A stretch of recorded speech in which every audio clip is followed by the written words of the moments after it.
It is a great joy and honor to come into your homes and your minds with a message of empowerment and enlightenment. This is Emmanuel Mensah, a co-founder of the Eagle Mentality Group. At the Eagle Mentality Group, we teach and propagate information about the power of thought, universal laws and principles, and how these laws and our thinking comes together to create our realities. And so all of us are creating our realities, whether you believe this or not. That is the truth. And you don't have to believe it. You don't have to accept it for it to be true. And so today, I'm going to speak to you on a topic which is not necessarily on my mind or the metaphysical aspect that we normally deal with. But it is a topic which has to do with Africa. And as I've always been saying, all the things that we are doing here is to use these principles to analyze and to expose our fellow Africans to basic principles that must be applied in our lives for us to get a better result. And so it is an old topic or an old segment that I used to speak on, but that was a little bit suspended. So I'm now going to resurrect it. I'm going to continue from where I left. And so today I'm going to speak to you on or under the umbrella or the topic, the quest for uniform and sustainable development in Ghana and Africa in general.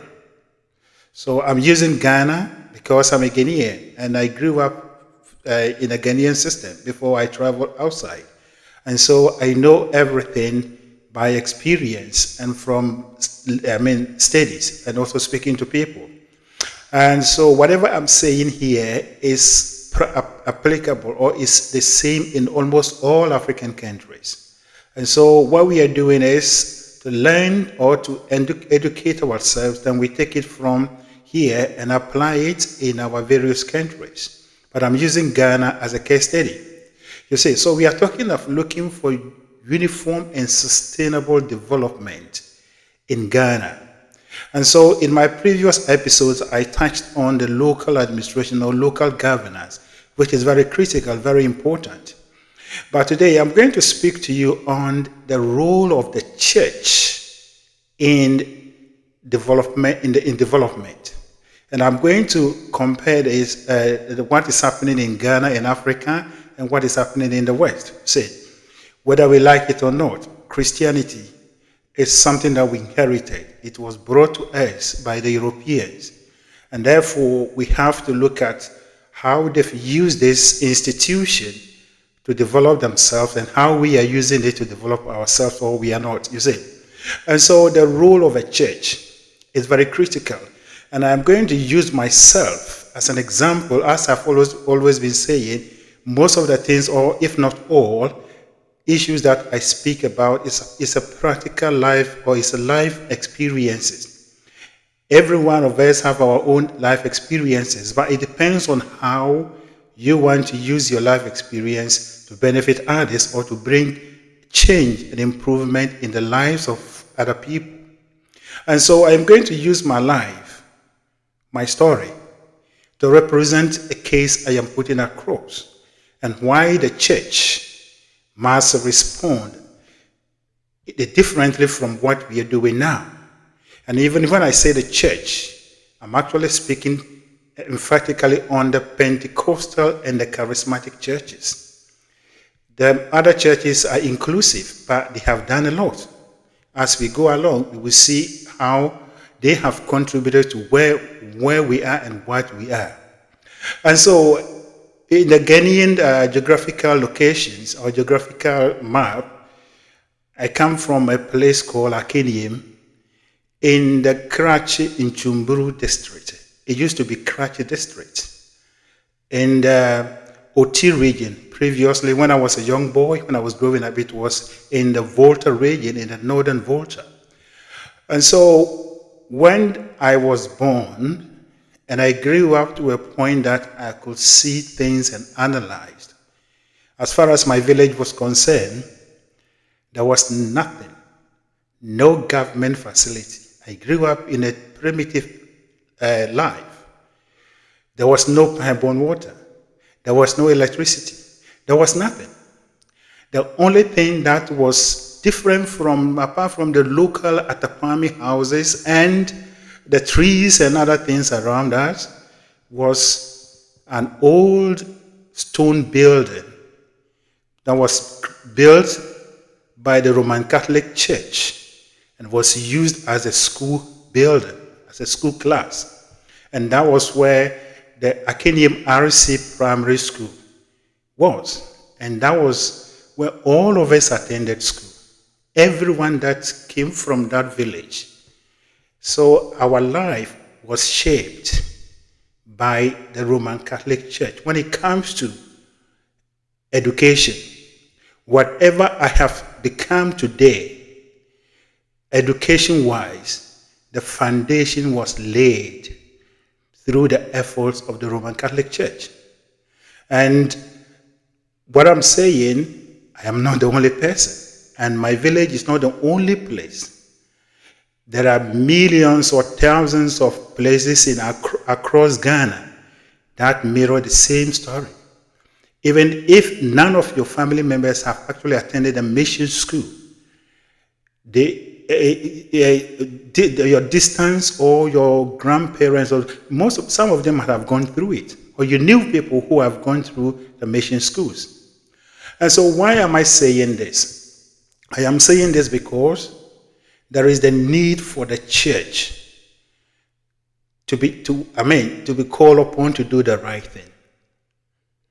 And today, through my education, from that school, Akenyem RC Primary School, I went through to secondary school. I attended graduate secondary school. Then from there, I went to Tamale Training College. I was trained and became a teacher. And I wrote my A-levels even whilst I was from Tamale Training College. Got my A-levels, taught as a teacher in the Adansi East District in the Ashanti region, and then I went to University of Ghana. So if you look at my line of my journey, had it not been what the Roman Catholic Church sowed in my life in that village school, nothing would have been achieved. Apart from that, after University of Ghana, I traveled to the United Kingdom. I attained my master's degree. And then I became a teacher. I went through the English teacher training program. And I attained what we call postgraduate certificate in education. I taught in England for 3 to 4 years before I willingly migrated with my wife and my family to Canada. When I came to Canada, I worked in a bank, and I have acquired multiple professional qualifications. All this were built blocks and mortar that was laid on the foundation that was created by the efforts or through the effort of the Roman Catholic Church. The interesting thing is that even whilst I was in school, my family was converted into Pentecostalism. And so my family members never contributed to Roman Catholic Church in any way, except our church. But the Roman Catholic Church provided essential service, the basis, the foundation of my life. And this runs through almost everyone's life, not everyone, majority of us life. But today, we have become the lawyers, some are even ministers, with big time people. But we are no more in the Presbyterian, we are no more in the Methodist, we are no more in the Anglican, but we are in our born-again churches.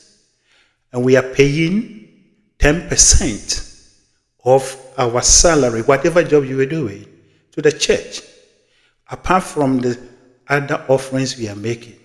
There is nothing wrong with that. We are looking for our salvation. But the book of James also states that he who knows, or whoever knows what is right and refuses to acknowledge it, to him is a sin. That is a fact.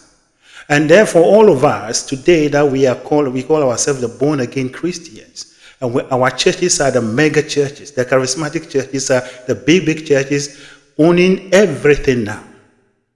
We need to say the truth and we need to do the right thing. And the logic and the basic thing is to bring our own churches back to where the other churches left. Today, the Roman Catholic no longer command the airwaves in Ghana. The Anglican, the Presby, the Methodist, they don't. But it is the super duper high class charismatic and Pentecostal pastors. They control everything. They are those who are predicting elections results. They are those who are having big time prophecy and everything. They are those taking the tithes and collection, everything. I have never heard of any Roman Catholic bishop, Anglican bishop, or any of these churches bishop predicting the election of the result of election in Ghana. But we have our own churches, our born again churches doing this. So what we need to do now is, it's good that we are all in these churches, but Ghana needs more help than what we are doing. And as a matter of fact, if you look at Ghana's socio-economic development, the church played a role. And therefore, those early churches, the missionaries that came, they laid the foundation. And as I'm speaking now, the apostles, the men of God, the pastors, and all the leaders and the owners of the charismatic and Pentecostal churches, most of them attended the schools created and run by the missionaries. Either Adisadel, Achimota, Presec, to name them. All of them, and even right now, based on their position, most of their children attend those schools. But we are not doing what those churches that actually started. And so the call is, what I'm saying now is, it is time for these churches to take up the mantle. In the 21st century, under no circumstances should children in villages should be attending schools in under trees. Why should the appearance of rainfall, brings about the end of classes in the life of children? And so, this is the time these churches must also step in. And then we go to the villages and help establish partner. Either we partner with the government, or we run it ourselves.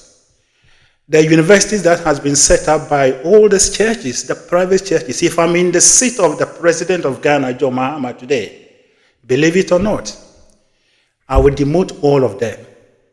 I would demote all of them to vocational and trade institutions so that they would train young men and women to be hands-on, so that we have a middle-class society that can propel Ghana into manufacturing and other areas.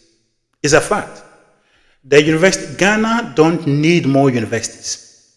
And if the churches are actually looking for contribution to the lives of the people, improvement in the life of the ordinary people, then it should be in the villages. School children are walking barefooted. School children don't have places to go to school. But we are putting up universities, and at the end of the day, those who go through these universities, they come out and they are graduate unemployed, no jobs. What are we doing? So the church is the light of the world.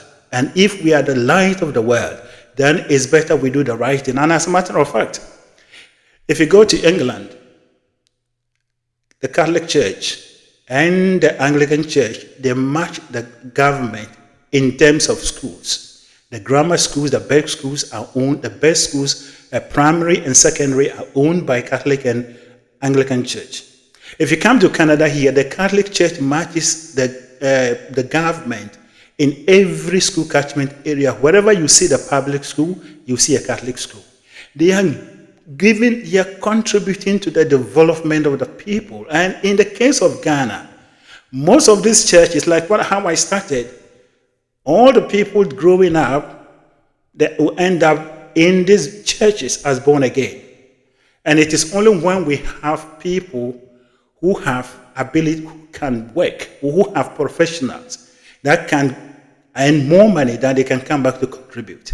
But for us to enter into this mindset of taking only money from the ordinary people, from the poor, to set up universities, to do this kind of flamboyant things in the cities, and leaving the poor rotting in the villages, is something that is more or less the same as what Jesus Christ confronted as the temple cleansing. So it's the temple cleansing that we need now.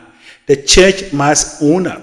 And when I say the church, or even exempt the Catholic, Presby, Methodist, and Anglican, but Pentecostals and charismatic churches. Now, the Pentecostal and charismatic churches are the leading churches in Ghana. They are those who are closer to the seat of the president. When they prophesy on the president today, the president will listen. The Catholic bishop doesn't even prophesy. The Anglican bishop doesn't even prophesy. So they don't see them as powerful. The ministers don't see these people as powerful, but they see this flamboyant, what kind of high-flying pastors as powerful. But rights comes with responsibility. And this is the time this responsibility has to be taken upon. The church, and when I say the church, the Pentecostal and the charismatic churches must be the real salt of the world. And that is we going down into the villages and to help. Ghana needs a middle class group.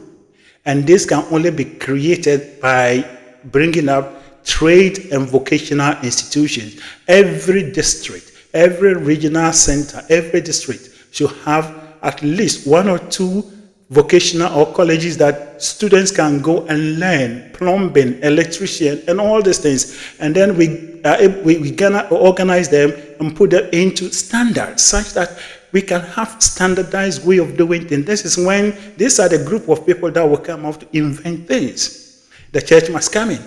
Today, right now, even if Achimota, Prempe, or Opokuwari, or whatever secondary schools, the authorities decide not to admit any of our children, we will take them to court.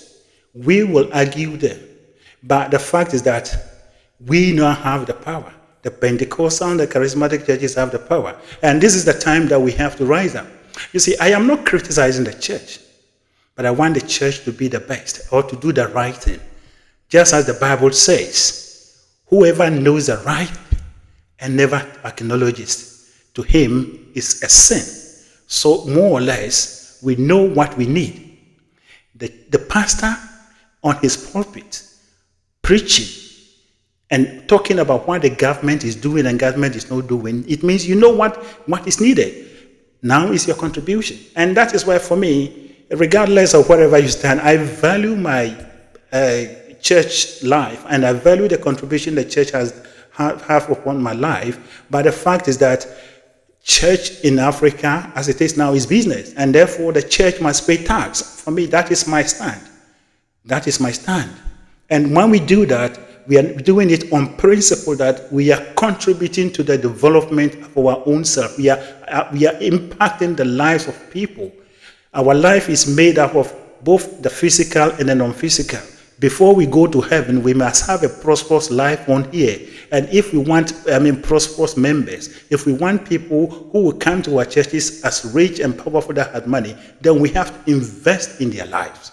You see, so this is the time that we have to begin to do things. First thing first, we have to put things in its perspective. It's unfortunate that those in leadership, and as I'm speaking now, even if you suggest this to the current president, His Excellency John Mahama, he will not do it because it will be more costly. I know Ghana, your voting system is more or less vote buying. You're not buying it, even if not by money, it is by telling the people what they want to hear.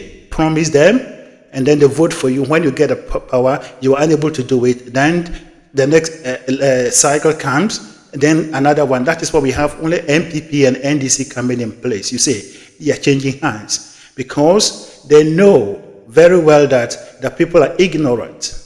And therefore, they are using the people's ignorance to get the votes. That is it.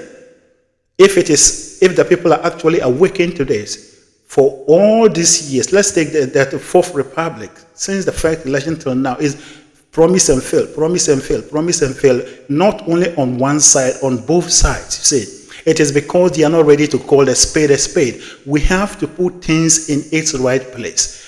The church in the West has played a very critical role in the development of the West. The church, even in Africa, in Ghana, Methodist, Presbyterian, Catholic, Anglican, they have played a very critical role. And if you don't know, Achimota School was created by an Anglican vicar with Gordon Gagisbert and Dr. Agri. Prempe and Opokuwari and others, by then the Gold Coast administration, they invited the missionaries to Ashanti with the Ashanti Confederation or Ashanti Council, that they created those schools. Today, we are all attending these schools. We don't know what the history of it, or we don't want to acknowledge it, you see. So now is the time. The high-fly Pentecostal and charismatic churches, let us close the universities, we don't need them.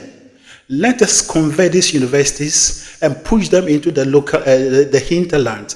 Train the young ones how to be hands-on. You see, it is a fact. It is only if you haven't traveled, and I'm not the only person that has traveled, but depending on how you look at things. When I was working in a bank, one of the things that always hit me is when, with the tech support, when you have an issue and you called the tech support, the person that picks up is with an Indian accent, and you ask the person, so I'm speaking from India. Why? Because India is a tech hub. Their education teaches the young ones to be technical oriented, and therefore the big companies in the West, they outsource most of these roles to them, and therefore someone is in India and then helping you in Canada to do that. If you take the banks, if you call the customer service, either it's Philippines or some of this thing. When the outsourced wave that came in the world, there is no African country that any of the big companies in the West have outsourced their jobs to Africa. None. We only sit down and say that they are racist, but that is not the truth. Our education is nothing. It doesn't provide anything apart from read and write. We don't have anything. This is the time we need colleges, we need vocational centers, we need technical institutions. You cannot. You have to organize your destiny well before someone will acknowledge you. That is a fact. And I am not the only person that has traveled. There are even more people who have worked at big companies and higher places in Canada, US, and other places. If you are one of them listening to me, you bear me, or you are a witness. And you acknowledge, if you be sincere, you acknowledge what I'm saying. We need to wake up. And the waking up is to do the right thing and do it the right way. But for me today, my focus is on the church. And when I say the church, I will even, take away the traditional churches a little bit, the Pentecostal and charismatic churches. We are now taking all the people because we are promising them heaven and prosperity. And now that we are promising them heaven and prosperity, let us go back. The whole thing is that most of these people that come to the city, they struggle in the villages, they school under trees and other things. They manage to get to university. When they come to university, they are converted into born-again Christians. And therefore, they forget even what the other churches have done for them in the village. You say, that is robbing Peter to pay Paul. Let us wake up. You as an individual, I am not saying don't go to church. I am not saying don't do that, but you have to, do the right thing. For whoever knows the right thing and never acknowledges, it's a sin to himself. So we are sinning. Let us be factual. And so this is the time that we have to wake up. And let us be the true light of the earth. And as I'm saying, the Catholic Church in Canada here, those all listeners in Canada listening to me, you are a witness to this. Wherever you go, every school catchment area, you see the public, you see the Catholic school, not a university. It is a high school or primary school. But why are we setting up universities in Ghana? Why are we setting up universities in Ghana? Charging high fees. when we don't even have the middle class. And so this is what we need to do. We are on the way, on the path, seeking and looking for what we call uniform and sustained development. If we want uniform and sustained development, then we have to put everything in its right place. The church must play its right role. And let us build a community of people such that everywhere you go, you will see a trend of development, improvement in the lives of the people. It is very insane. Sometimes it's very difficult to understand that a very big church house put up in a place that there is no road there.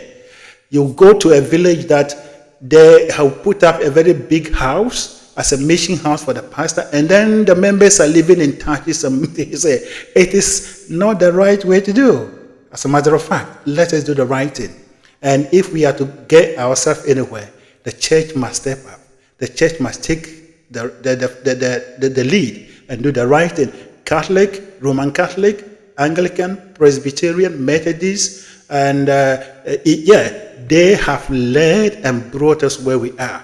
Majority of the leaders of the now Pentecostal and Charismatic churches are product of Wesley, Infancy Pim, Agri Memorial, all of them. Let us pay back.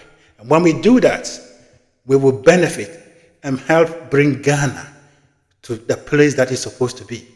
And so to the politicians, the leaders, please, as the Bible says, we are all Christians. The Bible says that whoever knows the right thing and doesn't do it, it's a sin to him.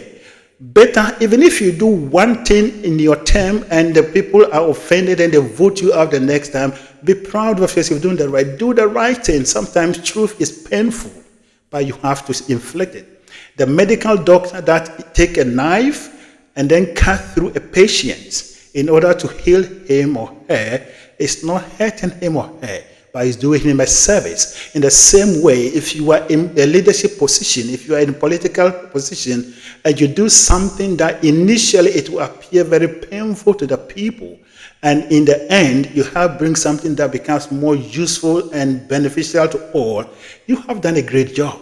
Even if you become one day minister, one day president, it is better than to become 2-term president with nothing. That is a fact. You will know the truth, and the truth shall set you free. We are on a journey. This is just one segment. Tomorrow, I will continue on another segment. If you think what we are doing is something that resonates with you, please click on the subscribe button and circulate this in your area, and let us team up and bring this awareness, awakening in every fiber of our society. If you are in North America, especially in Canada, if you are in the GTA area, and you think what we're doing is something that you want to be part of, please leave a comment on the channel, and then I will connect with you so that we can team up. Together, we can bring positive change in the life of our people. Ghana and Africa must rise, but we can only rise only when we put things first in first. We do the right thing and get the right results. Thank you, and God bless you.